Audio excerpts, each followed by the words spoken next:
السلام علیکم ورحمۃ اللہ وبرکاتہ۔ آج کا لیسن سورہ المائدہ کی آیت نمبر 42 سے 46 تک ہے، پارہ نمبر 6۔ اعوذ باللہ من الشیطان الرجیم، بسم اللہ الرحمن الرحیم۔ رب اشرح لی صدری ویسر لی امری واحلل عقدۃ من لسانی یفقہوا قولی رب زدنی علما اللہم فقہنا فی الدین۔ سماعون للکذب اکالون للسحت، بہت سننے والے جھوٹ کو اور بہت کھانے والے حرام کو۔ فَإِن جَاءُوكَ فَاحْكُم بَيْنَهُم، پھر اگر تیرے پاس آئیں تو فیصلہ کر ان کے درمیان۔ أَوْ أَعْرِضْ عَنْهُمْ، یا اعراض برتو ان سے۔ وَإِن تُعْرِضْ عَنْهُمْ، اور اگر اعراض برتو ان سے۔ فَلَن يَضُرُّوكَ شَيْئًا، تو نہیں وہ نقصان دے سکتے تجھ کو کچھ بھی۔ وَإِنْ حَكَمْتَ، اور اگر تو فیصلہ کرے۔ فَاحْكُم بَيْنَهُم بِالْقِسْطِ، تو فیصلہ کرنا ان کے درمیان انصاف کے ساتھ۔ إِنَّ اللَّهَ يُحِبُّ الْمُقْسِطِينَ، بے شک اللہ محبت کرتا ہے انصاف کرنے والوں سے۔ دوبارہ اللہ تعالیٰ نے فرمایا بہت سننے والے جھوٹ کو۔ جھوٹ حالانکہ آپ کی محفل میں نہیں ہوتا تھا، جھوٹ بنانے والے تھے اور بہت زیادہ جھوٹی باتیں پسند کرتے، اور جھوٹے مقدمے اور جھوٹی ہی زندگی کا جو سٹائل، یعنی منافقت چونکہ ہوتی ہے، اور منافق سچا تو ہو ہی نہیں سکتا، جھوٹ بولتا ہے اپنی باتوں میں، اپنے انداز میں، اپنی زندگی کے معاملات میں۔ تو اللہ تعالیٰ نے اس لیے مبالغے کا صیغہ استعمال کیا کہ سماعون للکذب، بہت سننے والے جھوٹ کو۔ اکالون للسحت، اور بہت کھانے والے حرام کو۔ اور سحت کسی بھی چیز کو اس کی جڑ سے اکھاڑنا، کیونکہ جڑ سے جب اکھاڑیں تو اس کو چھیلنا آسان ہو جاتا ہے۔ جیسے کوئی بھی فروٹ ہے، جڑ سے اکھاڑا جائے تو اس کو ایزیلی چھیلا جا سکتا ہے۔ اور یہاں رشوت کے معنوں میں آیا، کیونکہ رشوت کے ساتھ اپنے مقدمات کو حل کراتے، اپنی پسند کے فیصلے لیتے، اور پھر جب انسان دین کو اور اللہ کی شریعت کو چھوڑتا ہے تو پھر حرام کھانے پینے کی طرف بھی جاتا ہے۔ پھر وہ نہیں دیکھتا کہ کمانے کا طریقہ حلال ہے کہ کھانے کا طریقہ حلال ہے کہ نہیں، کمانے کا حلال ہے کہ نہیں۔ پھر جو جہاں سے اس کو فائدہ ملتا ہے وہ فائدہ لینے والا بن جاتا ہے، اللہ کی حکموں کو اگنور کر کے، کیونکہ زندگی جو اپنی پسند کے مطابق گزارنی ہوتی ہے۔ پھر اس چیز کا کوئی فکر نہیں ہوتا کہ سود کے ذریعے پیسہ آ رہا ہے، یا باطل طریقے سے چوری ہے، ڈاکہ ہے، رشوت ہے، یا پھر کسی بھی طریقے سے کسی کو ایکسپلائٹ کر کے اپنا کام نکلوایا گیا ہے، کوئی چیز احساس ختم ہو جاتا ہے۔ تو اللہ نے اپنے نبی صلی اللہ علیہ وسلم سے فرمایا کہ اگر تیرے پاس آئیں تو ان کے درمیان تو چاہے تو فیصلہ کر، چاہے تو نہ کر، تجھ پہ یعنی کوئی تنگی نہیں ہے کہ ضروری ان کے فیصلے کرنے۔ اور وہ نبی صلی اللہ علیہ وسلم کے پاس آتے بھی کیوں تھے؟ آسانیوں کے لیے، کہ جو حکم ہمیں اپنی بک میں مشکل لگتا ہے یہاں سے آسان مل جائے اور ہم اس کو کر لیں۔ اور یہ آج بھی ہے کہ کسی بھی فرقے میں، کسی بھی لوگوں میں کوئی حکم تھوڑا ان کو مشکل لگے تو پھر وہ دوسروں کے پاس جاتے ہیں کہ اس سے آسان حل ہمیں مل جائے۔ ایک انسان اگر کہے کہ وظیفے کی بجائے نماز پڑھو تو وہ ایسے انسان کے پاس جانا چاہتے ہیں جو کہے وظیفہ کر لو بہت ہے، نماز اتنی ضروری نہیں ہے۔ ابھی میں کل ہی ایک عورت سے سن رہی تھی کہ کہتی کہ مجھے لوگ کہتے ہیں کہ کچھ لوگوں نے مجھے یہ بات کہا ہے کہ تم ہمارے پاس آؤ، نماز قرآن کی اتنی ضرورت نہیں ہے، ہم تمہیں بتاتے ہیں کہ تمہاری بیماری کا علاج کیسے ہو سکتا ہے۔ انہوں نے مختلف ٹونے ٹوٹ کے رکھے ہوئے ہیں، اور کوئی چیزیں وار کے پھینکنی، اور کوئی چیزیں کوئی مطلب شیطان کی ایک طرح سے عبادت کا ان کا طریقہ تھا، اور وہ ان کو کہہ رہے تھے کہ یہ تم جو اتنا کھپتی ہو اس کی ضرورت نہیں ہے، اس کی بجائے ہمارے پاس آؤ، ہماری بیماریوں کا دیکھو علاج کیسے ہو رہا ہے۔ تو چونکہ شیطانی بیماریاں ہوتی ہیں، اور جب شیطان کو خوش کرنے والے علاج کیے جاتے ہیں تو ٹھیک بھی ہو جاتے ہیں وقتی طور پہ۔ تو اللہ نے فرمایا ان سے اگر تم منہ موڑ لے تو تمہیں کوئی نقصان نہیں دے سکتے۔ اور پھر یہ بھی نہیں تھا کہ نبی صلی اللہ علیہ وسلم کے فیصلوں سے مطمئن ہو جاتے، بلکہ دیکھتے رہتے تھے کہ اگر ہماری بک کے مطابق ہے یا ہماری بک سے ایزی ہے تو مانیں گے۔ پیچھے ہم نے پڑھا نا کہ اگر تمہیں تمہاری پسند کی چیز دی جائے تو لے لو، اور اگر نہ دی جائے تو رک جاؤ۔ یہ ان کے علماء کا حال تھا۔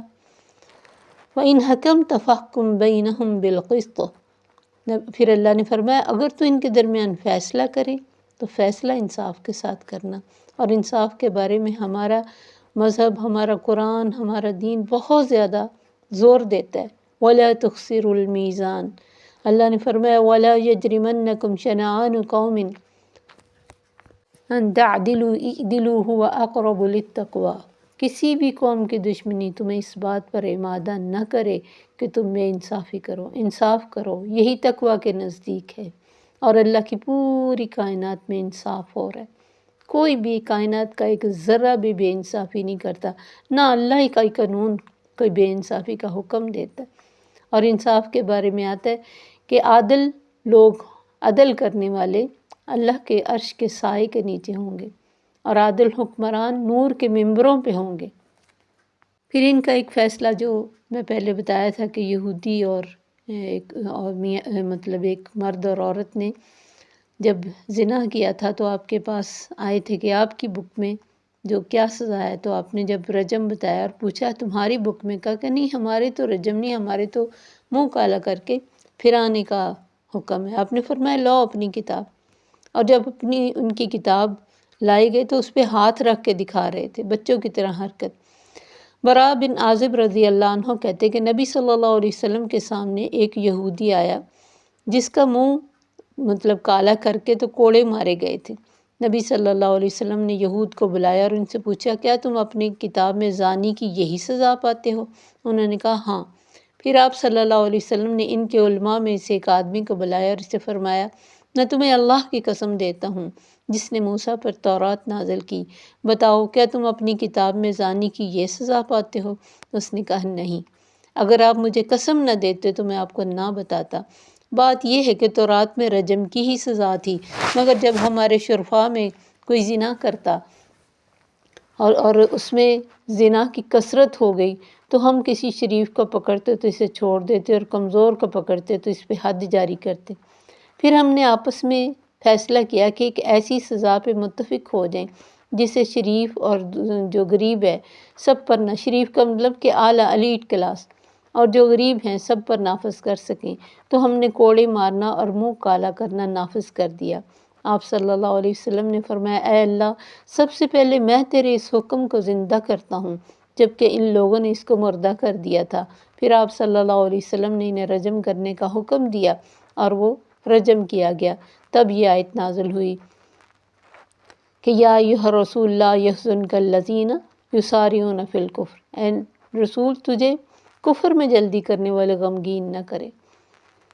اور یہودی یہ کہا کرتے کہ محمد صلی اللہ علیہ وسلم کے پاس چلو، اگر وہ تمہیں منہ کالا کر کے کوڑے مارنے کا حکم دے تو قبول کرو، اور اگر نہ دے تو بچ جاؤ. تو اس لیے اللہ نے فرمایا وَكَيْفَ يُحَكِّمُونَكَ، کیسے تجھے حاکم بنا رہے. وَعِندَهُمُ التَّوْرَاةُ، ان کے پاس اپنی تورات موجود ہے، فِيهَا حُكْمُ اللَّهِ، جس میں اللہ کو حکم ہے. ثُمَّ يَتَوَلَّوْنَ مِن بَعْدِ ذَلِكَ، اس کے بعد یہ پھر جاتے ہیں. یہ مومن ہے ہی نہیں، یعنی اس میں جو حکم پاتے ہیں اس کو قبول نہیں کرتے. حالانکہ نبی صلی اللہ علیہ وسلم کو کہتے تھے کہ ہم تو اسی کو مانیں گے جو ہم پہ نازل ہوئی، اس کے علاوہ کسی کو نہیں مانیں گے. یہ اس کو بھی ماننے والے نہیں تھے. اللہ نے فرمایا اِنَّا أَنزَلْنَا التَّوْرَاةَ فِيهَا هُدًى وَنُورٌ، بے شک ہم نے تورات کو نازل کیا جس میں ہدایت بھی ہے اور نور بھی ہے. تو اللہ نے جس کتاب میں ہدایت اور نور کا ذکر کیا، اس کتاب کے حکموں کو ماننے کی بجائے انہوں نے قانون کو بھی اپنے ہاتھ میں لے لیا، جو صرف اللہ کا کام ہے کہ کسی چیز کو حلال کرے یا حرام کرے یا کسی بھی جرم کی کوئی سزا مقرر کرے. اس چیز کو بھی انہوں نے اپنے ہاتھ میں لیا. تو اللہ فرماتے میں نے تو ان پر تورات نازل کی تھی جس میں ہدایت تھا، رہنمائی تھی زندگی کی اور روشنی تھی، لیکن انہوں نے کیا کیا. یحکم بہ النبیون الذین اسلموا، شروع میں یہ حال تھا کہ اسی کے مطابق انبیاء نے فیصلہ کیا اور اسی کے مطابق ان لوگوں نے بھی فیصلہ کیا جو اسلام لائے. للذین ہادوا، ان لوگوں کے لیے جو یہودی بنے، وربانیون اور رب والے، والاحبار اور حبر جو ان کے علماء تھے، بما استحفظوا من کتاب اللہ، اس کے مطابق وہ تب تک فیصلہ کرتے رہے جب تک ان میں برائیاں نہیں آئی تھیں. اللہ کی کتاب کے محافظ بنائے گئے تھے۔ وَكَانُوا عَلَيْهِ شُهَدَاء، وہ اس پر گواہ تھے۔ فَلَا تَخْشَوُا النَّاسَ، تو لوگوں سے نہیں ڈرنا، وَاخْشَوْنِی، مجھ سے ڈرنا ہے، وَلَا تَشْتَرُوا بِآيَاتِي ثَمَنًا قَلِيلًا، اور میری آیات کو کم قیمت پر نہ بیچنا، وَمَن لَّمْ يَحْكُم بِمَا أَنزَلَ اللَّهُ فَأُولَٰئِكَ هُمُ الْكَافِرُونَ، اور جو بھی فیصلوں کو اللہ کی اتاری ہوئی حکم اور کتاب کے مطابق نہ کرے گا، اللہ کے نزدیک یہ کافر ہیں۔ تو زندگی میں کوئی بھی فیصلہ کرنا ہو، وہ گھر کے لیول پہ ہو، فیملی کے لیول پہ ہو، معاشرے کے لیول پہ ہو، یا پھر حکومت کے لیول پر، لوگوں کے ڈر سے فیصلوں کو بدلنا نہیں ہے، کیونکہ ان کے علماء شروع میں جو متقی تھے وہ اسی کے مطابق فیصلہ کرتے تھے، کیونکہ اللہ نے اس کتاب کا اور اس مشن کا محافظ علماء کو بنایا ہوتا ہے۔ علماء کے پیچھے ایک دنیا چل رہی ہوتی ہے، اگر ان میں بگاڑ پیدا ہو جائے تو پورا معاشرہ بگڑ جاتا ہے۔ لیکن جیسے جیسے وقت گزرا، اور یہ حفاظت اللہ نے علمی بھی اور عملی بھی دونوں حفاظتوں کا حکم دیا تھا کہ تم اس کتاب کے عملی طور پہ بھی محافظ ہو کہ تم اس پہ عمل کرو، اور علمی طور پہ بھی کہ تم اس کتاب کو سمجھو اور لوگوں کے درمیان اس کے مطابق فیصلہ کرو۔ لیکن بعد میں ان علماء کا یہ حال ہو گیا کہ انہیں اپنی کرسی، اپنی دنیا زیادہ پیاری ہو گئی، لوگوں کے ناراضگی کے ڈر سے وہ لوگوں کی پسند کے احکام دینے لگ پڑے، اور لوگوں کی پسند کے فتوے دینے شروع ہو گئے، اور دین کا انہوں نے حلیہ بگاڑ کے رکھ دیا۔ اس لیے اللہ نے فرمایا یہ رب والے، یہ عالم اور سب جو اس کتاب کے محافظ ہیں وہ تو اس پر گواہ ہیں، اور ایک گواہ، ایک شاہد، ایک جس کے گواہی کے ساتھ زندگی میں کسی کے لیے اچھا یا برا معاملہ ہونا ہوتا ہے، وہ گواہی کو اپنی پسند کے مطابق دے، اللہ کے حکم کے مطابق نہ دے، وہ اس کتاب کا گواہ نہ بنے، تو پیچھے پھر کیا رہ جاتا ہے؟ تو لوگوں کا ڈر، اپنی کرسی کے جانے کا ڈر، اپنے ایلیٹ کلاس سے نیچے آ جانے کا ڈر، کیونکہ انہوں نے ایک پورا معاشرہ ہی اس قسم کا تشکیل دے دیا تھا کہ لوگوں کو کتاب کی طرف نہیں آنے دیتے تھے، بلکہ اپنے سے جوڑتے تھے۔ جتنے بھی لوگ اپنے سے جوڑتے ہیں دوسروں کو، وہ اللہ سے دور کرنے والے ہیں، کیونکہ وہ اپنی بڑائی چاہتے ہیں، وہ چاہتے لوگ ہمیں دیں۔ اس لیے اللہ نے پیچھے حرام کھانے سے منع کیا کہ رشوتیں لے کر اب کیا کیا جاتا ہے؟ انہوں نے فیصلوں کو بدلا، اور اب رشوتوں سے کتنے فیصلے بدلے جاتے، ججز کو خریدا جاتا ہے، وکیلوں کو خریدا جاتا ہے، اور ہائی کلاس لوگ ہائی کلاس رشوت دیتے ہیں۔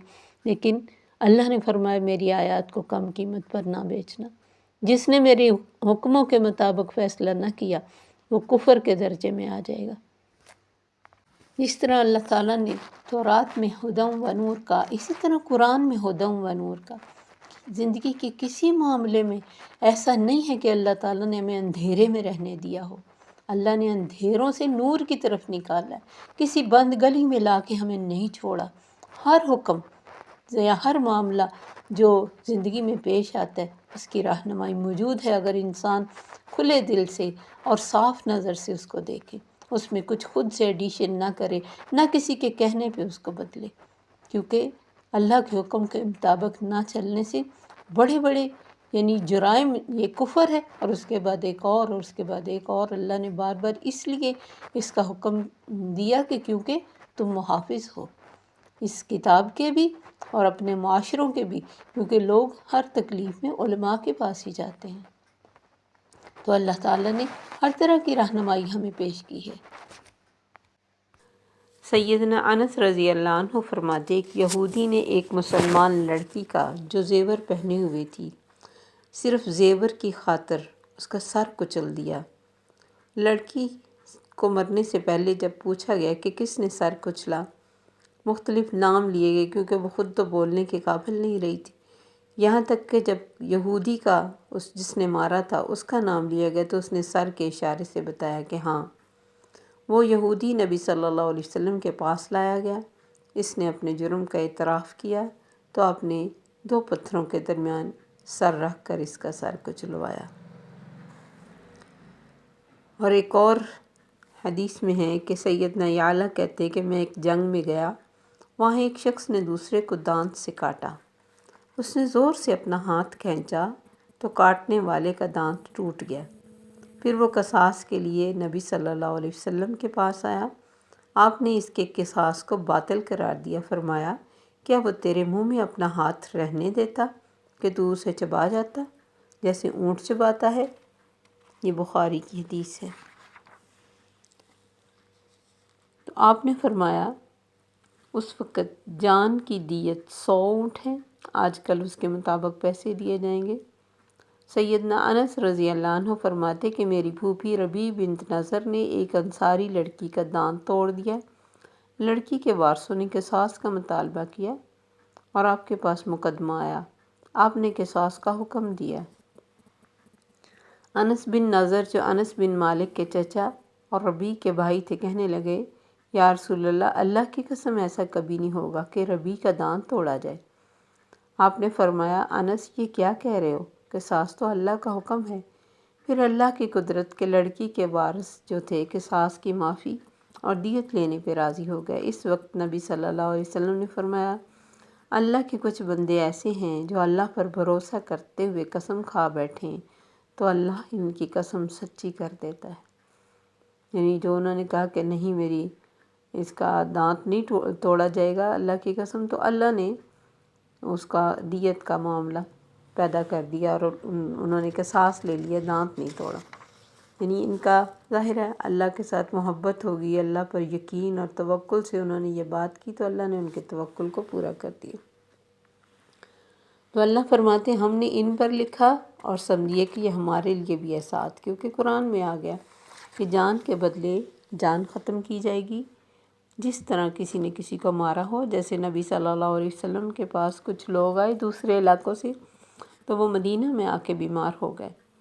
نبی صلی اللہ علیہ وسلم نے کچھ صحابہ کو اور اونٹوں وغیرہ کے دے کے ان کے ساتھ بھیجا کہ آپ ویرانے میں جاؤ، وہاں رہو۔ اونٹوں کا پیشاب ایز میڈیسن یوز ہوتا ہے کیونکہ وہ اتنا زیادہ ہارمفل نہیں ہوتا، تو ان کو یہ پلاؤ اور وہاں کھلی فضا میں رہو تو ٹھیک ہو جائیں گے۔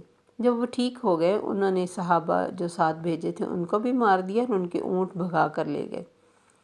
اور مارا بھی بہت برے طریقے سے۔ نبی صلی اللہ علیہ وسلم نے ان کا پیچھا کروایا اور ان کو پکڑ کے لایا گیا۔ تو جس طرح انہوں نے آنکھوں میں گرم سلائیاں پھیر کے صحابہ کو مارا تھا، اسی طرح پھر آپ نے ان کو مارا اور تڑپنے کے لیے چھوڑا جیسے انہوں نے چھوڑا تھا۔ تو یہ بھی ضروری ہے، اس میں کوئی اسلام کی سختی نہیں ہے۔ ایک انسان جب بالکل گھٹیا طریقے سے کسی کے ساتھ ظلم کرتا ہے تو اسے ظلم کا بدلہ ملنا چاہیے تاکہ وہ بھی باز آئے اور دوسروں کو بھی عبرت ہو۔ اگر کچھ یعنی حدود ہی قائم کر دی جائیں تو دنیا میں بہت سارے جرائم کم ہو سکتے۔ تو آنکھ کے بدلے آنکھ پھوڑی جائے گی، ناک کے بدلے ناک، کان کے بدلے کان، دانت کے بدلے دانت اور زخموں کے بدلے دیے جائیں گے۔ ہاں فمن تصدق بہ، جو کوئی صدقہ کر دے، یعنی کہے کہ نہیں چلے ہمیں پیسے دے دیں، کوئی چیز ہماری یعنی تکلیف دی گئی اور اس کے بدلے میں ہم آپ کو تکلیف نہیں دیتے، ہم دیت لے لیتے، تو پھر وہ ٹھیک ہے۔ آپس کی رضامندی سے قتل کے معاملے میں بھی یہ ہو سکتا ہے کہ اگر وہ قتل کے بدلے قتل کی بجائے دیت لینی چاہیں تو دے سکتے، جو اس وقت رائج الوقت ہو۔ وَمَن لَّمْ يَحْكُم بِمَا أَنزَلَ اللَّهُ، یہ تیسری دفعہ یہی لفظ آیا، دوسری دفعہ بھی پہلے کافر تھے تو اللہ نے فرمایا جو اللہ کی اتاری ہوئی کتاب، اللہ کے بتائے ہوئے احکام کے مطابق فیصلہ نہیں کریں گے وہ کافر بھی ہیں، فَأُولَٰئِكَ هُمُ الظَّالِمُونَ، یہ ظلم بھی کرتے ہیں، یہ خود ظالم ہیں، جو ظالموں کو چھوٹ دیتے ہیں یہ خود ظالم ہیں۔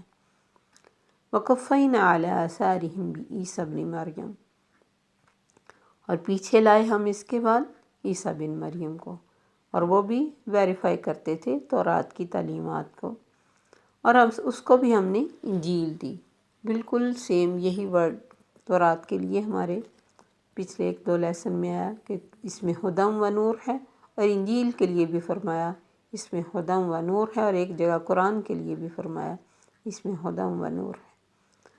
تو جو بھی اپنی کتاب کو پکڑتا ہے اس کو دونوں چیزیں ملتی، دنیا کے اندھیروں میں روشنی بھی ملتی اور آگے گائیڈنس بھی ملتی۔ آپ یہ دیکھیں کہ اگر کوئی دونوں چیزیں چھوڑ دیتا ہے، گائیڈنس بھی نہیں لیتا، روشنی بھی نہیں لیتا، تو پھر وہ اندھیروں میں ہے نا، اندھیروں میں ہی ٹامک ٹوئیاں مارتا ہے، نہ اسے پتہ چلا دائیں جانا ہے نہ بائیں جانا ہے، تکلیف آئی تو کدھر جانا ہے، خوشی آئی تو اسے کیسے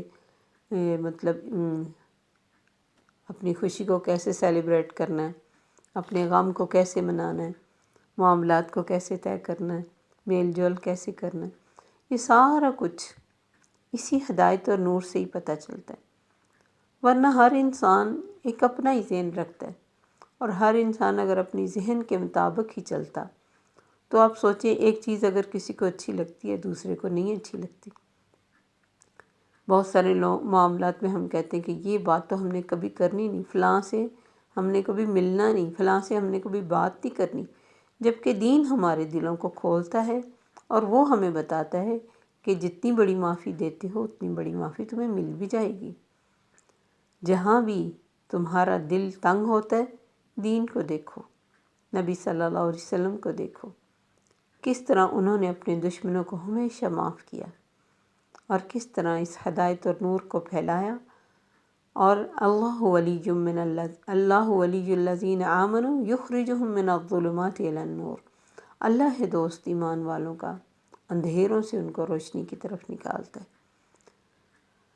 مصدقا لما بین یدیہ من التوراۃ، انجیل بھی تورات کی تصدیق کرنے والی کتاب تھی، وہدی وموعظۃ للمتقین، اور ہدایت بھی تھی اور نصیحت بھی تقوی والوں کے لیے۔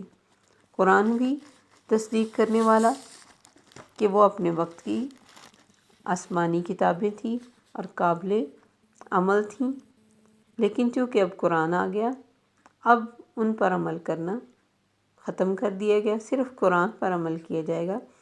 یہ ان تمام نوروں کا منبع ہے جو پہلے آئے اور قیامت تک کے لیے ہے۔ اس کا ہر حکم ہمیشہ موسٹ ماڈرن ہے، کبھی بھی یہ نہیں کہا جا سکتا کہ یہ پچھلا حکم ہے، کیونکہ اللہ تعالیٰ کو قیامت تک آنے والے ہر انسان اور حالات اور واقعات اور نئی سے نئی جو بھی چیزیں نکلتی ہیں یا آئیں گی سب کی خبر تھی۔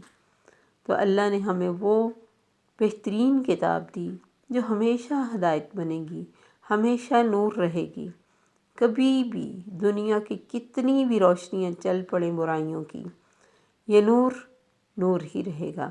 وہ سب وقتی جھاگ کے طور پر اوپر آ سکتے ہیں، کچھ برے رواج ہو سکتے ہیں، کچھ بری چیزیں ہو سکتی ہیں جو برائیوں کی شکل میں مسلمانوں میں پھیل سکتی ہیں، لیکن اگر اندھیروں کے ڈھیر میں بھی کوئی روشنی لینا چاہے تو وہ یہی ایک نور ہے جو اللہ نے ہمارے لیے منتخب کیا۔ اور عیسیٰ علیہ السلام کو اللہ نے نئی کتاب کیوں دی؟ جب بھی کوئی نیا نبی آتا ہے اور اللہ اس کو نئی کتاب دیتے ہیں تو اس کی وجہ یہ ہوتی ہے کہ انہوں نے اپنی پچھلی کتاب میں بہت زیادہ خرابیاں پیدا کر لی ہوتی ہیں، اس کی تفسیر اور اس کے معنی اور اس کے جو شریعت ہے اس میں اپنی مطابق اپنی مرضی سے چینجنگ کر لی ہوتی ہے، اپنے عقائد اور اپنے عمل میں بہت بھٹک گئے ہوتے ہیں۔ تو اس وجہ سے اللہ ان کو ایک نیا ورژن دیتے ہیں کہ پچھلا جو تم غلط کر بیٹھے ہو اب یہ نیا نبی ہے اور اسی کی ایک نئی بک ہے، یعنی جو پچھلی بک ہے اس کو ہی نیچے سیٹ کر کے اللہ بھیجتے ہیں۔